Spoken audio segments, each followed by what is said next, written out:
नकारात्मक बात नकारात्मक बात को 2 वाक्यों में बोलें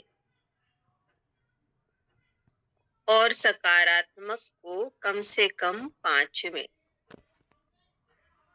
हमारी चेतना भावनाओं की गहराई की तलाश में रहती है। उसका चयन सकारात्मक या नकारात्मक भावनाओं के बीच कभी नहीं होता, बल्कि गहरी भावनाओं और उथली भावनाओं के बीच होता है। नकारात्मक भावनाएं क्योंकि हमेशा ही सकारात्मक भावनाओं की अपेक्षा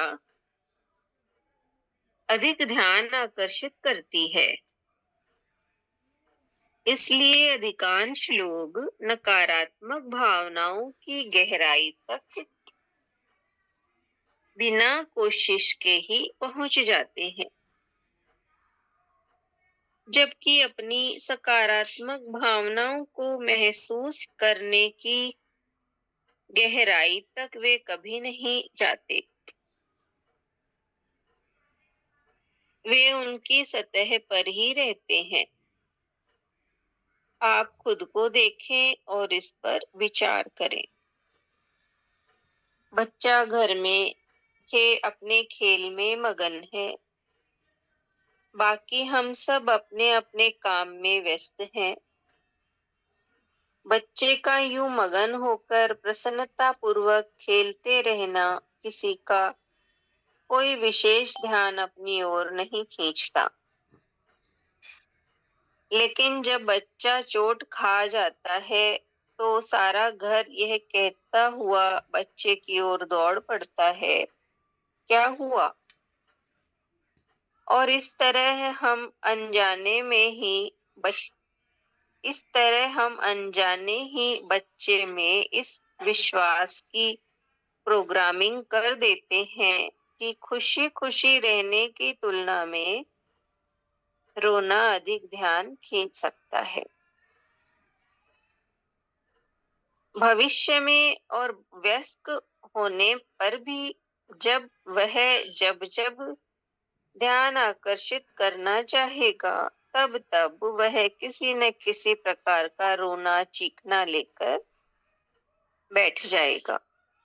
आंसुओं से अवसाद तक, वह चिड़चिड़ेपन के दौरे तक, कभी कम और कभी अधिक।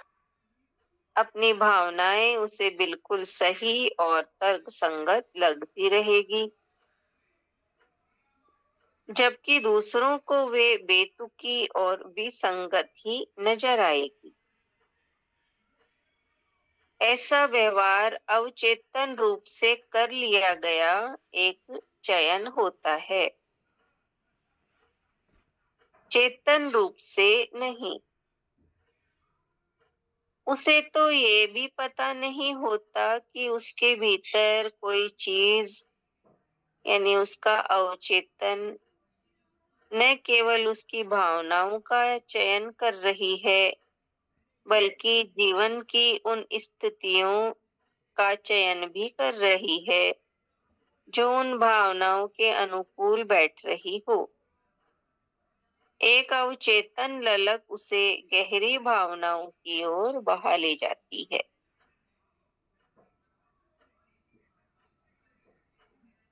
गहरी घृणा और उथले प्रेम के बीच आपका अवचेतन हमेशा घृणा को ही चुनेगा। यही कारण है कि ठेस, आघात, घृणा तो वर्षों तक ताजे बने रहते हैं, लेकिन प्रेम को हर रोज किसी नए ढंग से अभिव्यक्त करना पड़ता है। यदि आप ऐसा नहीं करेंगे तो दूसरे को यही बात अखर जाती है। विडंबना देखिए, अपनी घृणा को जीवित रखने में तो आप समर्थ हैं, लेकिन अपने प्रेम को संभाल कर रखने के लिए आपको बाहरी संबल की जरूरत पड़ती है। इसका निदान है गहरा प्रेम अनुभव करना सीख लेना। प्रेम की अपनी अभिव्यक्ति और प्रदर्शन को प्रबल करें। प्रेम में डूब जाएं, प्रेम में मगन हो जाएं, प्रेम का प्रतीक बन जाएं। इससे भी महत्वपूर्ण है कि अपनी ठेस, अपने आघात, अपनी घृणा को क्षमा द्वारा शांत व खत्म करना सीखें। उन्हें गहराई ना दें। तभी यह संभव होगा कि आपका अवचेतन अपने सहज स्वभाव से घृणा के बजाय प्रेम का चयन करने लगेगा, केवल इसकी गहनता के कारण ही। साथ ही यह जीवन की उन स्थितियों का भी चयन करना शुरू कर देगा जो प्रेम के लिए अनुकूल बैठेंगी। अपनी विफलता से सीख तो लें, लेकिन विफलता को उसी के हाल पर छोड़ दें। उसे लेकर कुछ अधिक भावुक ना हो जाएं। अपने अवचेतन को गुमराह ना करें। अपनी सफलता का जश्न मनाएं। अपने रोम रोम से पुलकित रहें। अपने अवचेतन को अच्छा अच्छा भेंट करें। अस्वस्थता एक चलती फिरती टिप्पणी से ज्यादा महत्व के योग्य नहीं होती। अस्वस्थता एक चलती फिरती टिप्पणी से ज्यादा महत्व के योग्य नहीं होती। अपने स्वास्थ्य की प्रशंसा करें, बड़ाई करें।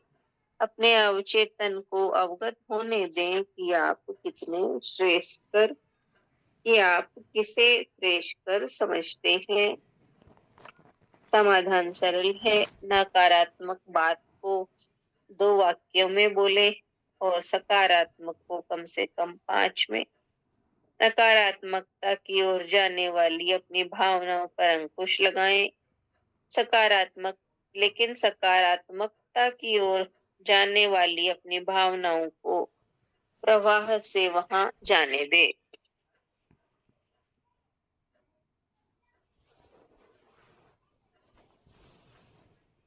यही है रूपांतरण, अवचेतन के पुराने रूप का नए रूप में अवतरण, अंतरण कर देना। किसी ने कहा है कि दुखी हृदय से सुंदरतम कविता फूटती है। फिर तो यह सुंदर संसार बनाकर भगवान बड़ा दुखी हुआ होगा। अरे उसने मेरे ईश्वर को न तो देखा है और न ही जाना है। परमानंद की गहनता को अनुभव करना सीखें। फिर आपको कोई कविता लिखने की जरूरत नहीं रह जाएगी। वह तो आपके माध्यम से बस हो जाएगी। आपका जीवन ही तब कविता बन जाएगा। इतना ही है लेसन।